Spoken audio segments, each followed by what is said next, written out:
आणि आता एक महत्त्वाची बातमी, एसटी कर्मचाऱ्यांना पीएफ मधील ॲडव्हान्स मिळत नाहीये। कर्मचारी आणि अधिकाऱ्यांच्या पगारातून कपात केलेली 1100 कोटी रुपयांची रक्कम एसटीने पीएफ ट्रस्ट मध्ये भरली नाहीये। त्यामुळे पीएफ रकमेतून आता ॲडव्हान्स मागणी करणारे 2500 कर्मचारी ऑक्टोबर पासून पीएफ ॲडव्हान्स रकमेच्या प्रतीक्षेत आहेत। ही रक्कम मिळण्यासाठी एसटी कर्नाटक पॅटर्न राबवण्यात यावा अशी मागणी देखील महाराष्ट्र एसटी कर्मचारी संघटनेने केली आहे।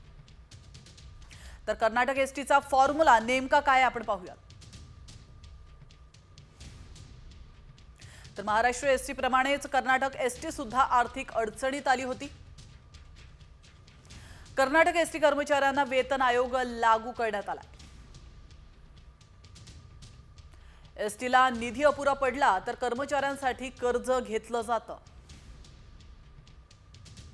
मध्यंतरी पीएफ ॲडव्हान्ससाठी निधी उपलब्ध नव्हता। त्यावेळी सरकारच्या मध्यस्थीने कर्नाटक एसटीला कर्ज उपलब्ध झालं होतं।